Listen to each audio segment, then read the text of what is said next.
Une vidéo de Red Dead Redemption 2 a été publiée cette semaine par Rockstar Games, et on en voit du lourd, du très très lourd. En effet, cela faisait des mois qu'on n'avait pas eu de vidéo de gameplay de Red Dead Redemption 2, et j'ai essayé de vous donner le maximum de détails sur cette bande-annonce de gameplay. On peut déjà remarquer que le jeu est magnifique, très beau, avec des paysages magnifiques et une profondeur de champ incroyable. Je n'ai qu'une seule hâte, c'est d'avoir la manette en main et pouvoir jouer à ce jeu en octobre. Ça va être long, très très long. Poursuivons de suite l'analyse de cette vidéo. Le jeu semble avoir beaucoup plus de PNJ que le précédent. Il semblerait également que dans le jeu, il y ait des animaux domestiques, en plus des chevaux, comme par exemple des chiens et peut-être même des chats. La bande-annonce de gameplay nous montre également qu'il y aura des enfants dans le jeu vidéo Red Dead Redemption 2. Alors c'est assez étonnant parce que dans les jeux Rockstar, il y a pas beaucoup d'enfants, si ce n'est quasiment pas du tout. Dans les GTA, il y en a aucun. Dans les Max Payne, encore moins. Dans le Red Dead Redemption, le premier, il n'y avait que le fils de John Marston, donc Jack. Et dans celui-ci, dans cette bande-annonce, on voit donc qu'il y a un enfant dans le début de la bande-annonce de gameplay. Et on voit également le fils de John Marston, Jack, autour du feu de camp, donc avec le groupe de Van der Linde, donc avec le groupe de notre héros, Arthur Morgan.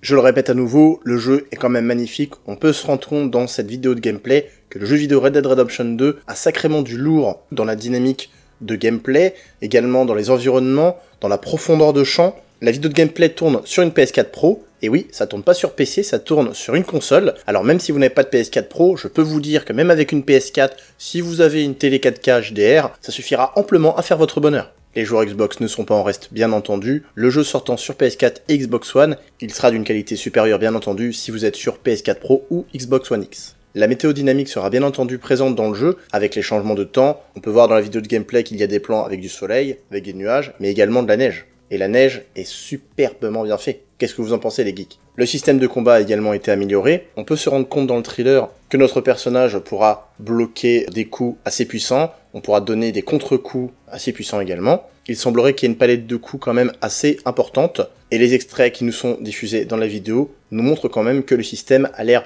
beaucoup plus dynamique que son prédécesseur. Plusieurs armes sont montrées dans ce thriller. On a le droit au revolver, au fusil de chasse. On voit même dans le trailer qu'Arthur Morgan nettoie son arme à un moment. Alors, est-ce que ça aura un impact dans le jeu? On ne sait pas encore, Rockstar ne l'a pas encore confirmé, mais peut-être effectivement qu'en nettoyant notre arme, elle sera un peu plus performante sur le terrain. Il semblerait également que la faune et la flore sauvage soient quand même assez présents dans le jeu. On a pas mal de plantes, on a pas mal d'arbres également, sachant qu'il y aura plusieurs environnements. Vous n'aurez pas que le désert de l'Amérique, bien entendu. Il y aura des forêts, il y aura des montagnes enneigées, et donc au niveau de la faune et de la flore, et bien visiblement, dans ce thriller de gameplay, on nous montre plusieurs animaux, des loups, des ours, des biches, des cerfs, des lapins. Alors forcément, Rockstar va pas nous montrer tous les animaux dans ce gameplay, mais déjà, quand on se rend compte de ce qu'il y a dans l'environnement du jeu, on peut se dire que la chasse va être très intéressante, sachant que le système de chasse a quand même été poussé à son paroxysme. Rockstar a quand même confirmé que la chasse serait importante et qu'elle serait, comme on pourrait dire, organique. Je vous donne un exemple, dans les jeux actuels, quand on chasse un animal,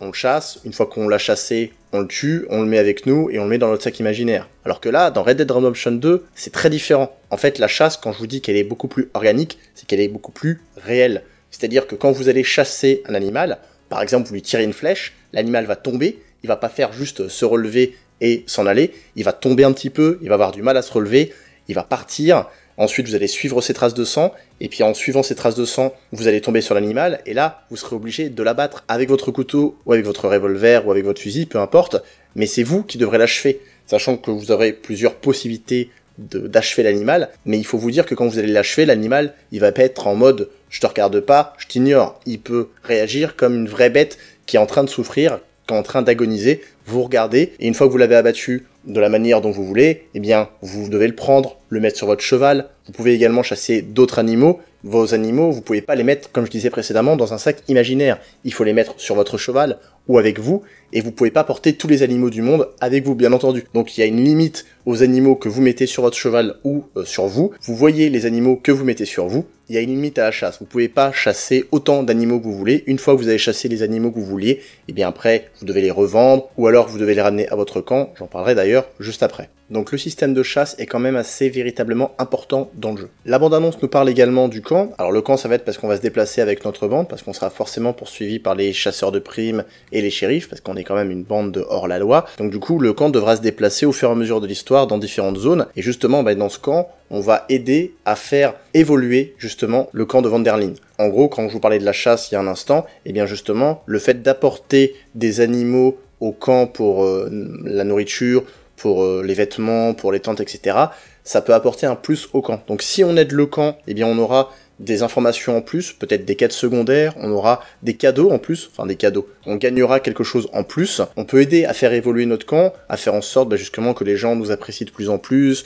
qu'ils soient sympas, qu'ils nous parlent, qu'on apprenne plus de choses sur justement le background du jeu. Par contre, effectivement, on n'est pas obligé, vous n'êtes pas obligé de prendre soin du camp. Si vous avez envie juste de vivre l'histoire du jeu, de faire quelques petites quêtes secondaires, mais le camp vous vous en fichez totalement, vous n'êtes pas obligé de le faire. Vous pouvez tout à fait laisser votre camp où vous le voulez, ne pas en prendre soin, ce qui fait en fait que ça aura un impact sur le fait que quand vous allez aller au camp, les gens vous parleront pas, ils vous regarderont même pas, vous en saurez pas sur eux, ils vous fileront pas de quêtes secondaires, vous ne gagnerez rien, pas de vêtements en plus, pas d'armes supplémentaires. En gros, c'est un choix.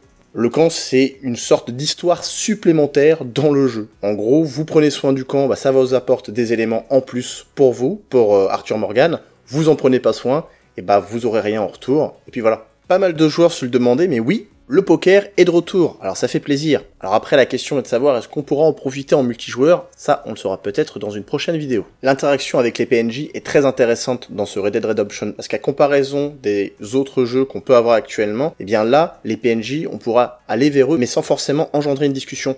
Je vous donne un exemple, vous êtes en train de marcher, vous croisez quelqu'un à cheval, vous pouvez très bien l'ignorer totalement alors que lui vous dit bonjour, vous pouvez très bien lui parler, vous pouvez être agressif, vous pouvez vouloir voler son cheval, et vous avez tout un tas comme ça de possibilités. Il y en a des milliers enregistrés dans le jeu, que ça soit une calèche que vous rencontrez, que ce soit des gens que vous rencontrez qui sortent de chez eux, et bien Rockstar a enregistré tout un tas d'informations, c'est-à-dire de dialogues justement avec ces PNJ que vous rencontrez. Par exemple, vous allez dans un village et vous voyez qu'il y a quelqu'un qui s'en prend quand même à tout le monde, eh bien vous pouvez faire entre guillemets votre shérif, vous pouvez venir vers lui et être assez violent, soit lui coller une balle entre les deux yeux, soit le frapper, soit lui demander d'arrêter, soit ignorer totalement. Et en fait, il faut vous dire que chaque action que vous allez faire dans le jeu aura une répercussion sur les PNJ beaucoup plus tard. C'est-à-dire que par exemple, vous allez sauver quelqu'un à un moment donné, et bien plus tard, cette personne vous remerciera, ou alors le frère ou la sœur ou le cousin de machin vous remerciera de l'avoir sauvé, et ça vous débloquera peut-être une mission supplémentaire. Ou alors à contrario, vous allez buter tout le monde et vous faites le hors-la-loi terrible, et plus tard dans le jeu,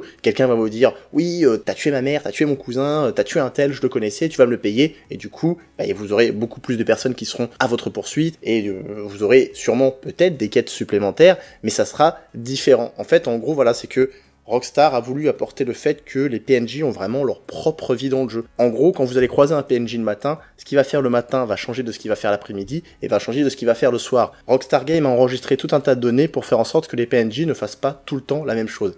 Et c'est ça qui est super intéressant. Forcément, la jauge d'honneur est de nouveau au rendez-vous dans ce jeu. En fonction des actions que vous allez faire, soit vous allez être bon, soit vous allez être mauvais, comme j'ai dit précédemment, eh bien, votre jauge d'honneur va monter ou va descendre. Rockstar a également voulu apporter une amélioration dans la gestion des corps, c'est-à-dire dans la dynamique des corps lorsque vous leur tirez dessus ou lorsque vous les frappez. En fait, dans le jeu, quand vous allez tirer sur quelqu'un, eh bien vous allez remarquer qu'il va réagir en fonction de la balle où vous l'avez tiré, c'est-à-dire que si vous tirez dans le bras de quelqu'un, il va tomber et il va réagir par rapport à l'impact que vous avez sur le bras. Ça va pas le tuer, il va se relever forcément. Si vous lui tirez sur la jambe, pareil. Si vous lui tirez sur la tête, forcément la réaction sera différente. La gestion des corps sera extrêmement détaillée. Et pour moi, c'est quelque chose d'assez important. Je ne sais pas pour vous les geeks, n'hésitez pas à me le dire en commentaire, mais pouvoir voir une réaction assez naturelle de quelqu'un qui se fait tirer dessus au lieu de juste quelqu'un qui tombe sur place, c'est quand même plus parlant, ça nous met plus dans le jeu. Arthur Morgan sera le seul personnage jouable du jeu. Mais il y a également un autre personnage qu'il ne faut pas négliger, son cheval. Et oui les geeks, si vous prenez soin de votre cheval, et votre cheval il va vous écouter durant tout le jeu. Si vous le brossez, le nourrissez, le calmez, et il va vous écouter de plus en plus. Quand vous serez poursuivi, il va écouter vos ordres. Par contre, si vous en avez rien à faire du cheval, si vous le brossez pas, si vous en prenez pas soin ni quoi que ce soit, dans ce cas-là, faudra pas vous plaindre qu'il vous écoute pas. Oui, parce que le cheval, il a sa propre volonté. Et oui, concrètement, si vous le caressez pas, si vous en prenez pas soin, si vous le nourrissez pas, il va pas forcément vous écouter correctement. Quand vous serez pourchassé, il va peut-être s'arrêter brutalement. S'il a envie de sauter, il sautera pas forcément à travers un obstacle. Il va pas vous écouter quand vous allez le tenir à côté de lui en laisse, parce qu'on peut se promener en laisse à côté de son cheval. Donc il y a comme ça avec le cheval une relation quand même assez importante, sachant que vous pouvez essayer de chevaucher des chevaux sauvages. Je me suis posé la question si justement on avait un système d'achat de maisons comme dans le 1, puisque dans le premier Red Dead Redemption on pouvait acheter des maisons, et là justement dans le 2, est-ce qu'on pourra acheter des maisons et peut-être des sortes de granges ou de plaines justement pour mettre nos chevaux qu'on aura pris au fur et à mesure, qu'on aura acheté, pour justement les mettre là-dedans et pouvoir les acheter. Je sais pas si pour vous les geeks c'est important comme ça d'avoir plusieurs chevaux, comme ça évite d'aller à droite à gauche, de choper n'importe quel cheval, au moins on aura tous nos chevaux dans notre plaine à nous et on pourra prendre celui qu'on veut. Vous l'aurez compris les geeks, Red Dead Redemption 2 est l'un des jeux vidéo que j'attends le plus en cette année 2018. Il y a tellement à dire sur cette vidéo gameplay. On pourrait parler du système de Wanted qui a changé comparé au 1. On pourrait également parler des saloons. On pourrait également parler de ce qu'on pourrait échanger dans les magasins du jeu suite à la chasse. On pourrait parler des braquages de banque.